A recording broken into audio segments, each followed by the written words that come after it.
a lot of crazy things. You know, just walking down the street, this lady stops in front of you, pulls up her skirt, and just poops on the sidewalk. Yeah. Shanghai. Got me again, Shanghai. Got me again, Shanghai. Thank you, Shanghai. You know, a lot of different stuff. You know, just hold the baby while you're just shitting right in the trash can. Just hold them up right there. There we go. Just checking for a wind, hanging the kid off. I think it's gonna get. That's like a 4-turn wind. So this is kind of a weird segue, but we always talk about things on the podcast about why are we here? What is life? Jimmy, do you ever think about that? You know, man, I think everybody's got to figure that out for themselves. I think that's your deal, man. You got to figure out what it is that feeds your soul. I think you got to figure out what brings you joy in life. I think life is too short, for hatred or jealousy or animosity. I mean, we're all just kind of connected on this planet. It's one giant human ecosphere. I think but there is real evil out there that people will just I think you just gotta. I think whatever you put out into the universe comes back to you tenfold. So if you want to find a best friend, be a best friend to somebody. If you want to be loved, then love people. I think that's the only thing I'm pretty sure of. That's the only thing I know for sure. I think it's that wheel of karma keeps spinning. That steel belted radial of karma keeps rolling around. So I think if you have a chance to be kind to people, be kind. Life's too short to hate your relatives or fight with people. It's just stupid. And just try to find your passion. Yeah, I think that's it. That was the best, I think, advice I've gotten. My father, we did one with him, and he just started talking about Fukushima, telling me how the 60-year-olds they got it the best. So I really appreciate it. Like my dad used to say. He used to say, well, he wasn't much of a talker. The thing is, no.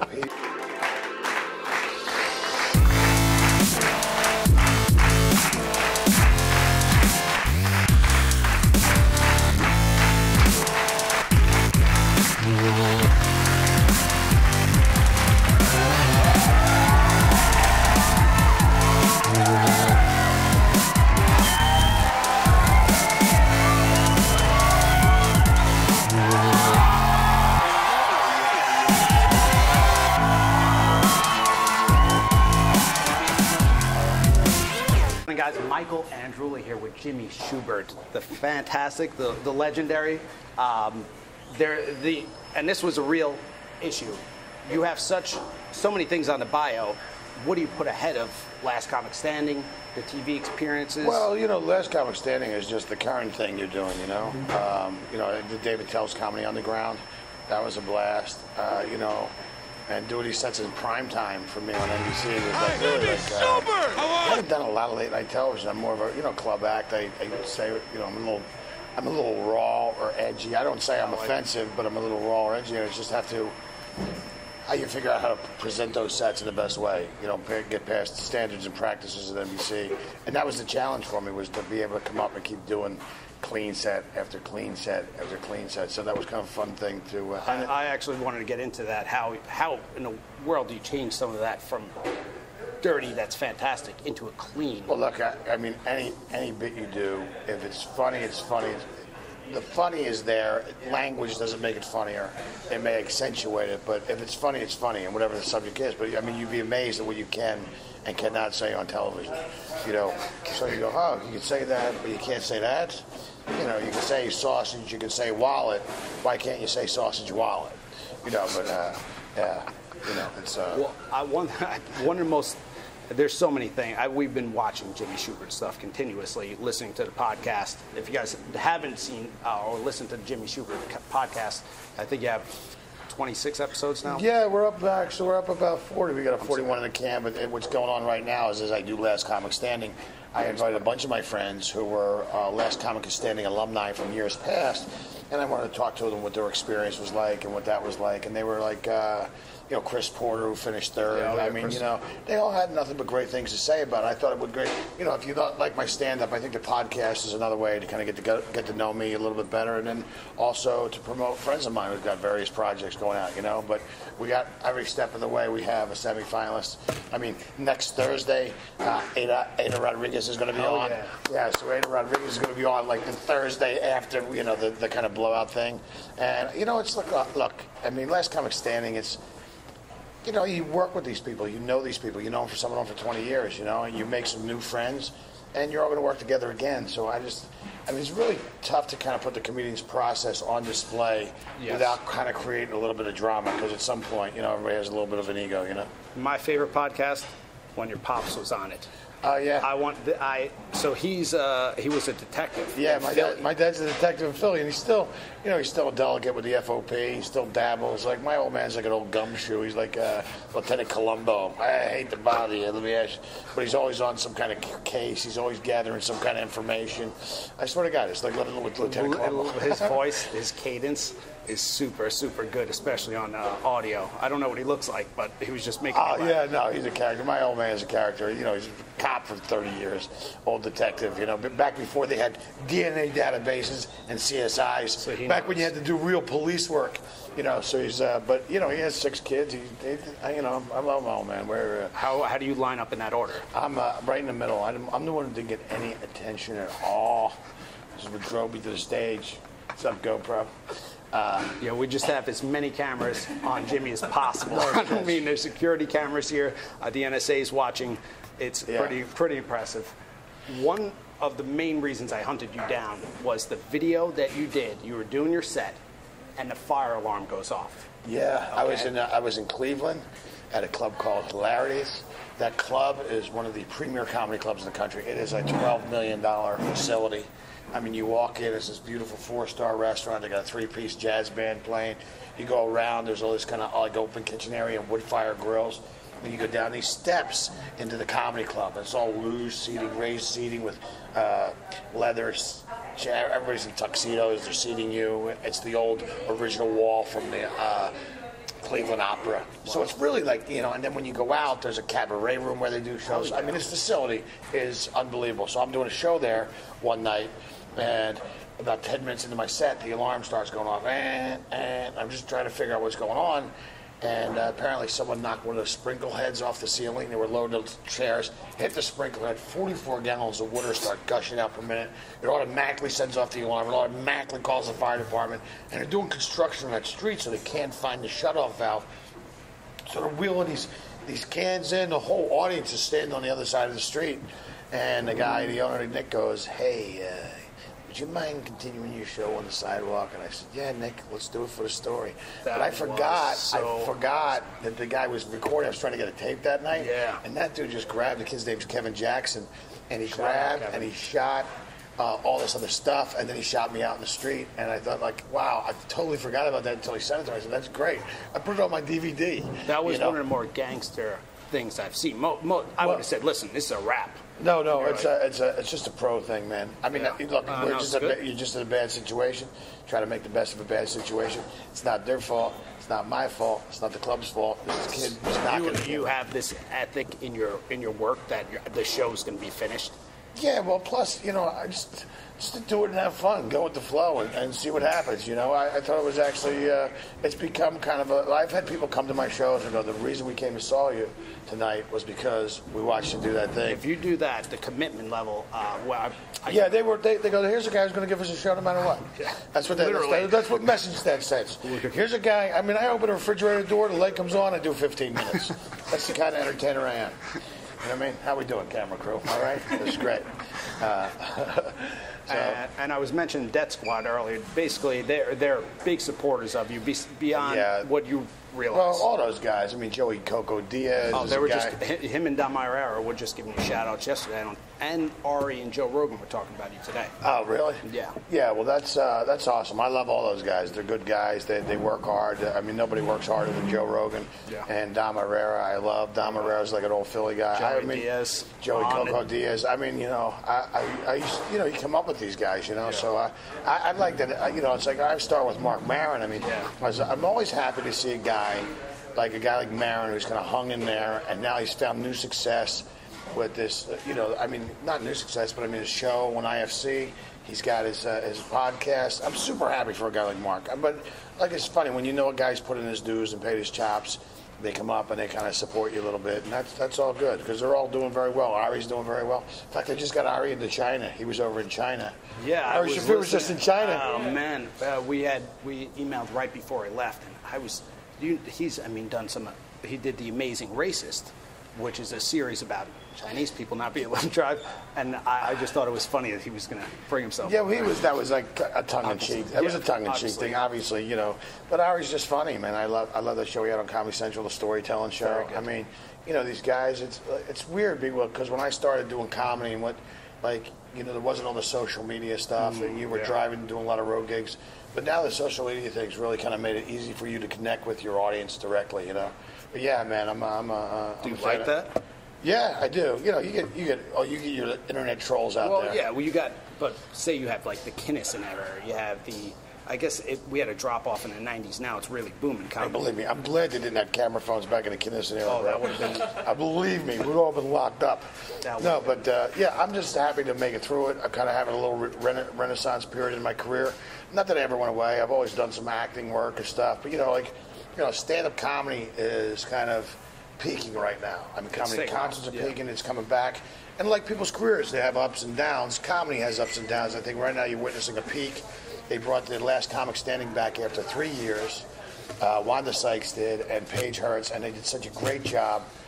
One of the things I loved about it was, because I was a little skeptical at first, of course, but it was just an invitational. They were just going to invite working professional comedians, which I thought was here you go. This is kind of like, look, because you can't pretend like some Tom, Dick, and Harry's going to walk in off the street and compete with me. I mean, if you want to put the comedian's process on display, then get working comedians, working professional comedians. So that's what they did. I love that they brought the judges in. I love Keenan Ivory Wayans. I love Roseanne. I think I'm exactly Roseanne's kind of comic. My style of comedy. And Russell Peters, I got nothing but mad love for Russell Peters. Yeah. I do. I just think he's just one of the nicest guys, a super incredible human being. He takes care of a lot of comedians as well. And Wanda, and it was just this whole thing. Last Comic was a great experience. I have no negativity to say about it all. You know, and then it just worked out timing wise that Last Comic Standing premiered, and then 2 nights later, Dave Attell's Comedy Underground came out, and Dave Attell really did all the editing for that show. Yeah, he really took charge of it. I think that's one of my favorite shows. I watched, I got to watch a couple episodes. I just love the way he presents comedians. You do it in a club, and it's edited real well, and it's great. And I just, it's big, man. Things just came to lining up, so. And this is the thing about being a comic is, when do you say I made it, or it's just going to be it keeps going? You have look, if you're a lifer like myself, it keeps going. I mean, you're always looking for an upper hand. You're always looking for a way to keep yourself relevant. I mean, I had like 4 years there where things weren't that great. I had no agent, I had no manager. I was struggling to get auditions, and then things come up. You keep working hard. You keep working smart. But how did you stay on that? How did you stay? Well, because by doing it all, by figuring out how to do social media, by figuring out how to do your own website, by figuring out how to keep things current, by always rocking and writing. I mean, I'm always writing. I got stacks and stacks of stuff that I haven't even tried out yet. But I mean, I'm really kind of I like to fire up the word welder. And the cool thing about Last Comic was putting those. I mean, when you got 4 minutes and 30 seconds, you have to be so precise with your words. The economy of words, and you go, I only got 4, and they're going to edit that down to like 2 minutes. So you gotta stay on it. Can you touch that editing, or they do all the editing? They ever chop up that bit the way you? No, they have but I gotta be honest. In all fairness, I thought most people you would worry about that, but I thought the guys at NBC and Last Comic did a great job with the editing. And I thought Dave Attell did the editing on his show. He's famous for doing that on most of his shows. Because I got to tell you, he did a great job. I mean, to go in and host that many shows with all your comedian buddies, and then also to go in and then on top of it, so funny. I say, like Comedy Central. You guys know Comedy Central looks at comedy like Romanian orphanages who look at children. And he goes on the phone with him. He put me over that day. I mean, I'm a huge fan of Dave Attell. I think that guy just makes me laugh. I'm a big fan, and so when he asked me to be part of it, I was, All right, so this is a good. Dave Attell compares comedy to a knife fight. Is that how you look at comedy? Well, look, here's the thing. Most people, especially nowadays, it's like, you get so many people going online and see videos and stuff. I think your comedy audience is a little more educated now. Yeah.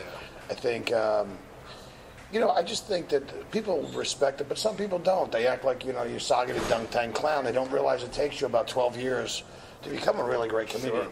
I mean, I always equate it with, going to college and then going to law school. I mean, because you're really getting paid for your professional point of view. you have to be able to do it at a high level. I think it's all about, you know, the way you word stuff. I mean, you know, the originality is in the material, but it's also in the way you deliver the material.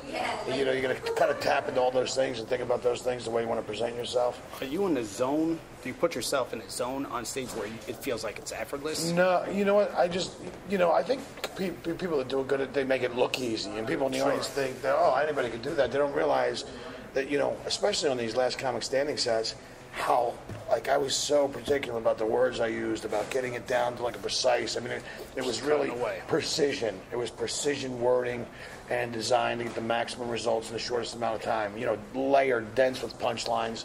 And so, and you've been doing, because you have such, you know, Bernard Hopkins he's a boxer. He's about 48 now. He's fantastic. He never takes damage in fights. He can maneuver in a way that... Well, if he's 48 and he's still fighting, that's pretty good. He's pretty good about staying away from punches.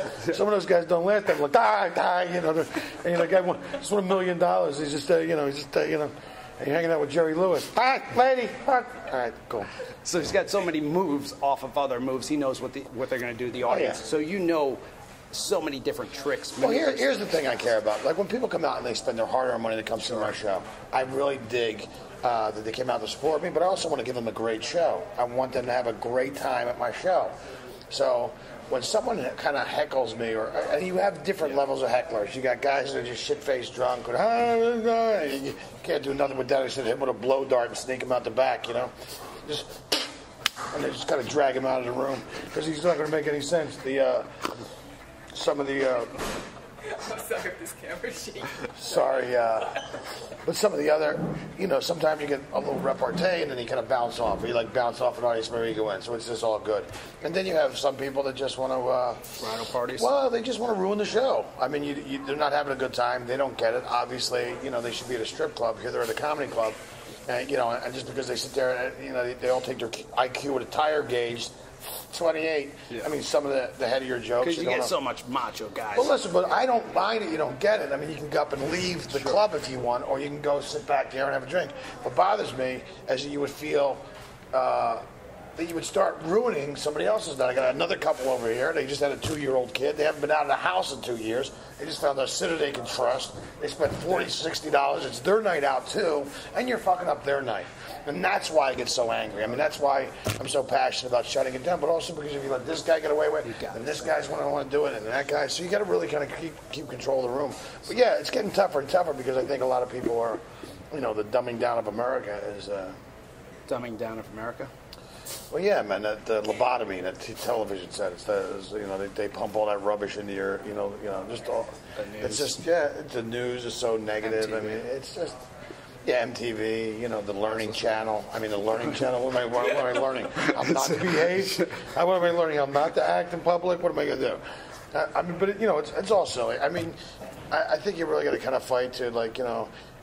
The thing for me is, like, when you write stand-up comedies, I want to work to the top of my intelligence. I want to have the audience work to the top of my intelligence, have my audience find me. I mean, I could go up and do, like, you know, shit, 20 minutes of fucking booger jokes and shit jokes, and everybody screaming, you know, there's no thought required. I prefer to make people laugh and think at the same time. And sometimes in a nightclub, when people are drunk and have too many drinks, it's a daunting task. So you try to get to the truth at the end of a joke. Is that be able to make people laugh and think at the same time, whether it's truth or not, or whether you took your artistic license and kind of changed it.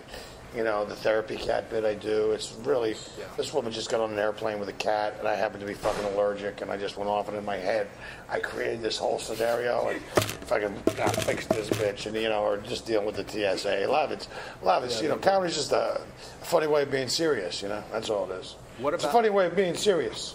That's a good point. Who were your go-to road models or role models? Love Carlin. I love Pryor too, but I love Carlin just because of his just the amount of writing, and he just how long he did it. And I love Richard Pryor, but Carlin's I would say my number one. I mean, I like a lot of guys. I mean, I think Doug Stanhope is amazing. I think Bill Burr's amazing. Brian Regan's amazing. I mean, I love watching Dom Irrera. I mean, do you still watch their sets though? You know, if I can. You know, the thing is you like, you know, it's so funny because you know, a lot of these guys. I mean, you're in a highly competitive business. Come up with like kind of unique premises and ideas, especially if you're doing social stuff. And some guys, are also doing that stuff, you know, and you go, oh, well, they beat me too because I'm not going to top that bid. So, I mean, I don't really watch them. I mean, once in a while, like I saw Doug Stanhope's No Refund specials, laughed, was a fan.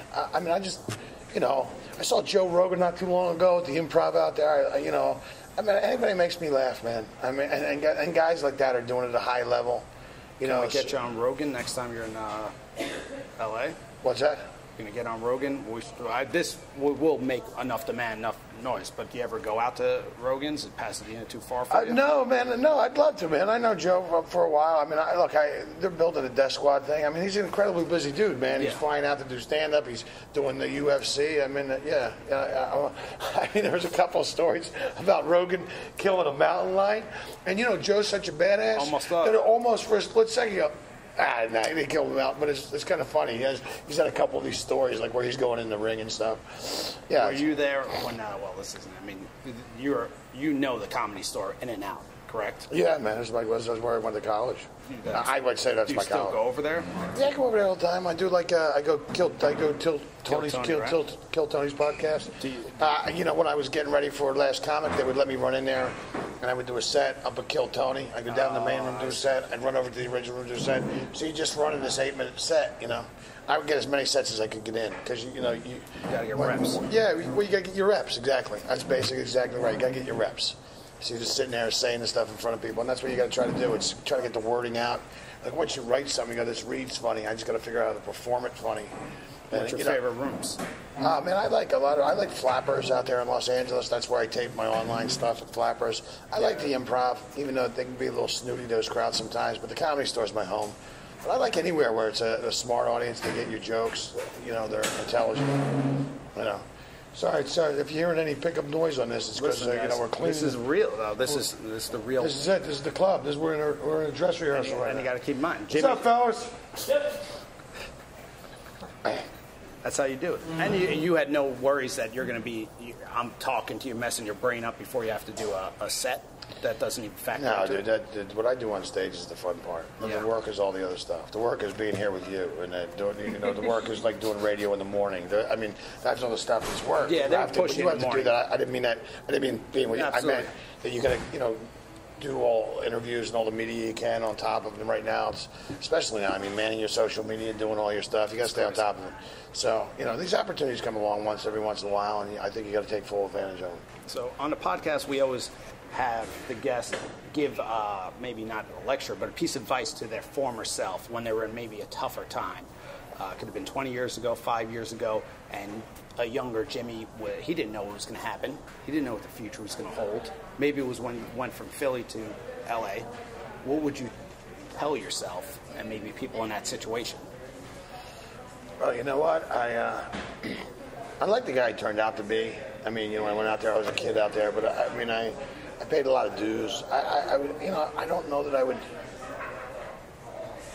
change any bit of it. Maybe would you tell something? Would you say keep on going, buddy? Yeah, I would have. What I would have done is I probably would have steered clear of the, all the drugs, and because I think that was a kind of it was a different time period, but I would stay away from that maybe, and I probably would have got kind of auditioning sooner and acting sooner. I would try to, I kind of got a late start with that when it comes down. But you're on a ridiculous amount of things, Jimmy.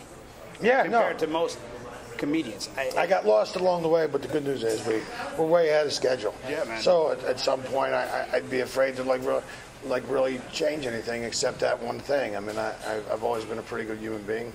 I've been nice and kind to people. I've always worked my tail off. I'm trying to never be a dick. I got 6 brothers. I got a great family, great parents. I wouldn't change any of it. In fact, I could have wrote it better if it happened myself. I'd rather have the success at this point in my career. And So the struggle makes you much stronger. The struggle just lets you know how bad you want it, and the struggle builds character, and the struggle teaches you life lessons, and life lessons that you can't. If life will bully you if you let it. I think about being a kid. I was 18-year-old kid. I threw all my stuff in the back of my car. I drove across country. I started working at the Comedy Store. I worked my way up on my bootstraps. I put my nose to the grindstone. Had a little bit of fun along the way. You know, did a lot of work along the way. It took me a little longer to get here. Can I ask you how you came to that decision? I mean, that's such a ballsy move. I knew what I wanted to do. I knew what I wanted to do. I just knew what I wanted to do. I wanted to be a comedian. I wanted to be somebody who made his living doing that. And you know, it's funny because I don't even know that was like, you know, it was like that the comedy boom had just started happening like in the early 80s, and you're going, I got to be here at ground zero, and I thought it was ground zero. And, you know, I mean, I'm hanging out with Richard Belzer. I mean, just Franklin Ajayi. I mean, you get to see Tim Thomerson and Robin Williams and Sam Kinison, and, I mean, Arsenio Hall and Andrew Dice Clay. I mean, you know, a lot of people, Yakov Smirnoff, that were there at the time. And it was just such a cool thing to be a part of. But it was great, man. I studied it. I did study it like a science. And I figured, how can I get and it's influenced me. It's influenced me, my style. My style is kind of an older style. Yeah. You know, but I do work in a comedic short story form. I try to make as many punchlines as I can in the bit. But, you know, it's really kind of the way you're saying it that makes it funny. But, do you feel like it's a science or it's an art at this point? Or a little bit of both. You know, a little bit of both. I mean, there's so many variables thrown into this equation. From the time, like, there's so many you know, you're walking up to the stage, and the audience is looking at you. Half of them are already making up their mind about you. Yes. So how do you walk from the side of the stage to the microphone? How do you take the microphone out? What are you wearing? Does that convey what you're trying to say before you say it? I mean, you know, so it is, there's a lot to it besides just that, but I mean, I think you just have to worry about being funny, at first being funny, and then kind of presenting your ideas in a very well-educated way. I mean, I didn't go to college, but I did go to the Comedy Store, so for me, it's always about wording and about making making your point intelligently, and also trying to get as many laughs as you can out of it, you know? Yeah, you could tell. You could just tell you've got so many different I'm a pro, man. It took me a long time to learn how to be a pro. I mean, I was always funny, but it took me a long time to learn how to be a pro. And I was working with guys like Bobby Slayton and, you know, some other guys that had, you know, kind of hit me to stuff. Because it's a really tough way to make a living, man. It really is. And so my heart goes out to anybody, especially like younger comics coming up. I always try to help them. If I can throw an email out and go, hey, this guy. What are they going to do? Like there's so many young comics running into this thing head first. Do you usually tell them, listen, don't do it, and then the guys do stick around, or do you encourage them? No, man. Look, they'll find their way, or they won't. It's just the thing, you know. You really gotta jump into the pool if you want to learn how to swim, and then you got to figure out what you want to say, and you know, it's going to take. I don't think people realize how long it's going to take for them to get to a level. I mean, it takes. Some people are lucky. Some people fall off a bus, wind up on a sitcom. Next thing, you know, some people have to work 20 years. And they get a break, and they start doing, you know. Well, do you think you're going to keep on pushing? Well, I look at comics as philosophers, modern-day philosopher to me. Well, it's kind of like that, yeah. It really does have an element of that. I would like to continue to be relevant, continue to writing, continue performing, continue to do my acting, except now if I have an opportunity, I can do it on a bigger level. But I'd love to play a cop. I'd love to play a detective, like a homicide detective that just had a freak sense of humor. You know, how the dude from Law and Order, Jerry Orbach. Yes. That guy had to throw away a different line, like, yeah, that'll be, you know what I mean? But you be that kind of cop character. Yeah, you got a bunch of good shorts I watch. There's a really good short where you're maybe lawyers trying to come up with a new commercial. Oh, yeah. If you haven't gone to YouTube, and you're probably just organizing now, but some of the videos out there, and I don't know if that's a video that was licensed. I did that for the tape. I think we got bored of it, and I just thought that was an interesting idea, a fun thing to do. Well, I think you learn more by being on a film set and being on a film set with no pressure. So if these guys were willing to kind of set up and shoot, and then you can work on some technique, and you can work on getting really comfortable in front of a camera. I mean, it's weird. Like last night on when's this going to air? Probably Saturday or Sunday. Yeah, because last night, I got voted off. We're doing a sketch thing, and I'm watching it going, I don't think I did a bad job on the sketch thing. I mean, we had cue card problems. Like NBC, a company like NBC doesn't know how to find somebody that flips cue cards. I think it was Don't you think they do that on, I mean, I don't want to say anything we shouldn't say as far as the show. Do you think they have somebody they want, though? I think it's a casting situation anyway. I think they're looking at they're trying to find people that you can build a TV show around. Unfortunately, some people fall out of that category. But yeah, they're looking. I mean, they're looking. I mean, they could be looking at me for all I know. I mean, they would be glad I'm out. Hey, get these off the show. Right, we got a great idea for them. Let's put them in this show. Yeah, I mean, you never know. Let's get you on a lot of. There's so many when they let you be free. I think that's going to be? I really want to see you go to like. Well, you know, but now we're doing the online competition. People can go to comic comeback hashtag comic comeback Jimmy. People can go there if you want to get on Twitter this week and just like put comic comeback Jimmy hashtag comic comeback Jimmy, and that all counts as a vote. But you can go on NBC's website and vote. And if people would help me out, that would be great. Because I'd love to get back in the finale. I mean, I have a great. So that can happen. Yeah, that can happen. You can get back in the finale. I mean, I don't know about winning it, but you could definitely get the exposure again. So. Well, let's make that happen. People, all you kids with your new math and your weird technology, if you could go on that Twitter thing and do a couple tweets for me, for Uncle Jimmy, it would help me out. Maybe the international audience. You've been to Asia, right? Yeah, I've been to Asia. I've been to Shanghai. I was in Nanjing, Hangzhou, Suzhou, Wuxi. I was in Beijing. I was over in Singapore. I went to Macau. I know, it's crazy, right? I'm an American comedian touring over there. So what do they say? Is it Chinese audience? I just do my act in Mandarin. Do you think there's a copycat out there doing your act in Chinese? The Chinese will steal anything. But they're all Americans. They're all like expats. They're all expats. Like communities are 25,000 expats, and they're over there teaching English to the Chinese, and they're Australians and Canadians, English people, and Scottish people, and Americans, and even South Africans, and they don't speak the language. But there's nothing for them to do. So they're over there teaching English, and they're kind of just stuck over there. So anything shock you over in the China? Yeah, a lot of crazy things. Just walking down the street, this lady stops in front of you, pulls up her skirt, and just poops on the sidewalk. Yeah. Shanghai, got me again, Shanghai. Got me again, Shanghai. Thank you, Shanghai. A lot of different stuff. Just hold the baby while you're just shitting right in the trash can. Just hold them up right there. There we go. Just checking for a wind from hanging the kid off. I think it's gonna go. That's like a 4-turn wind. So this is kind of a weird segue, but we always talk about things on the podcast about why are we here? What is life? Jimmy, do you ever think about that? Man, I think everybody's got to figure that out for themselves. I think that's your deal, man. You got to figure out what it is that feeds your soul. I think you got to figure out what brings you joy in life. I think life is too short, for hatred or jealousy or animosity. I mean, we're all just kind of connected on this planet. It's one giant human ecosphere. I think but there is real evil out there that people will just I think you just gotta. I think whatever you put out into the universe comes back to you tenfold. So if you want to find a best friend, be a best friend of somebody. If you want to be loved, then love people. I think that's the only thing I'm pretty sure of.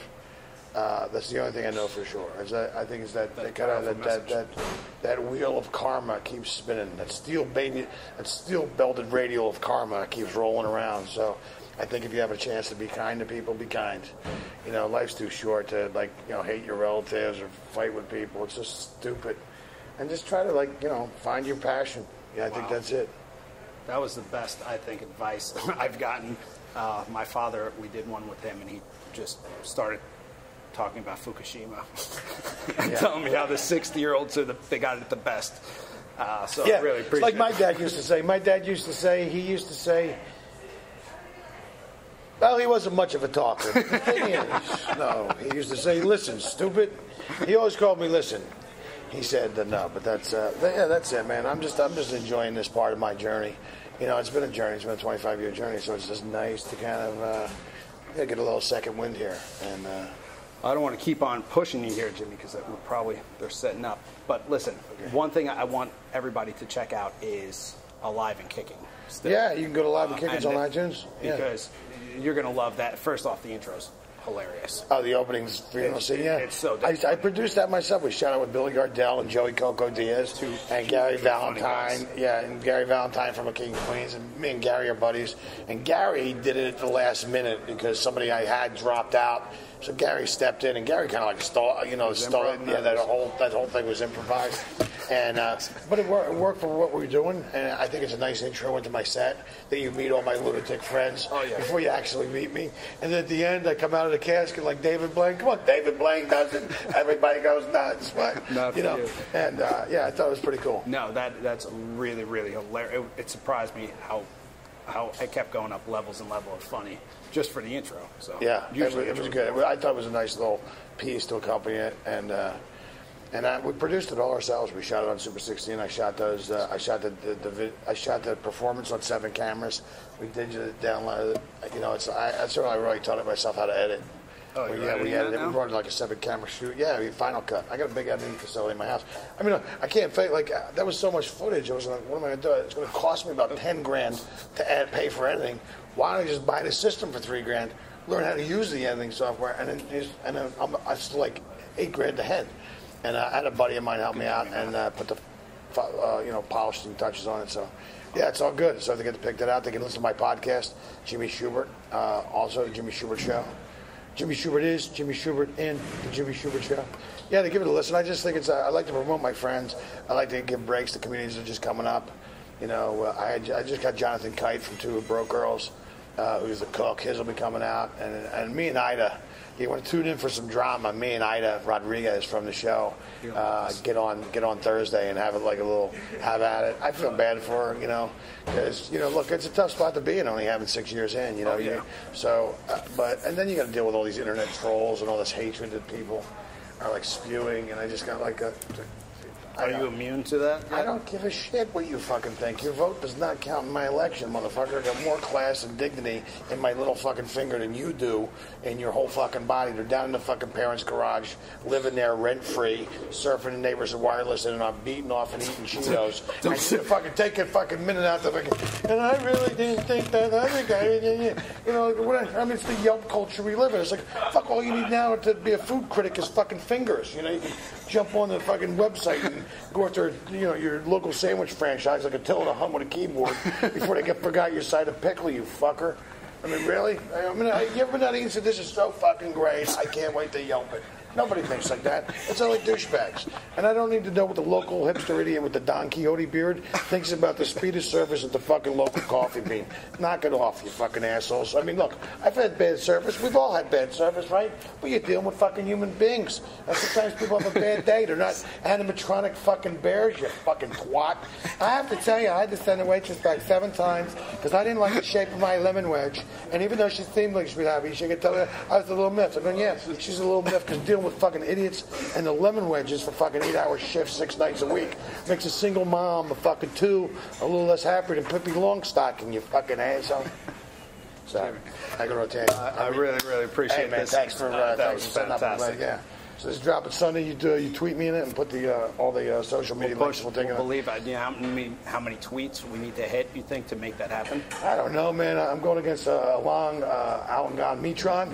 He graduated Yale. I think he's some kind of weird computer science fucking nerd. And he's going to reroute all my votes. And they're going to go for a lot. Now, he's like scared me a little bit because he called me, he sent me a direct message, which, by the way, was very classy. Alan Mitra. I got to meet him.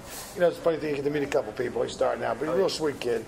But he just reached out and said, hey, regardless of what happens, man, I was just really honored to be in, even competing with you and stuff. I thought it was kind of cool. Yeah, I think there's more good. The good thing I like about this year, I thought there was more goodwill. Definitely. In the last Comic Standing show than in years past. I thought they did a classy job. I thought it came across like classy. I thought it was, because I would say all the guys, though, even outside it, always give you the most props. So. Well, Brody Stevens, Bobby Lee, they always talk about you in great praise. They're good guys, man. I always appreciate the support, because those guys, like I remember Bobby Lee and stuff like that. And those guys, they were like, I was kind of standing. These guys were coming up and stuff, And Bobby. So I remember the story they told me that he hadn't eaten in like 3 days. Yeah. And he's going, I fucking haven't eaten. I go, well, dude, let's go right fucking now. I fucking bought him fucking lunch. I said, you want something to go? We'll get you. But he's always never forgotten that. But I just try to help out, man. I try to be a good ambassador to the art form. That's what I try to do. I really appreciate it. You're stepping up, man. Yeah, stepping up. Tells me I got to go to China. I can't. Where do you get camera ladies like this? Just on YouTube. Just on YouTube? Yeah, just type in. Hot camera. Russian twerking. Russian twerking, and that's how you found it. She used to do some Russian twerking, and now she's the hot camera operator. Yeah. Nice. That's awesome.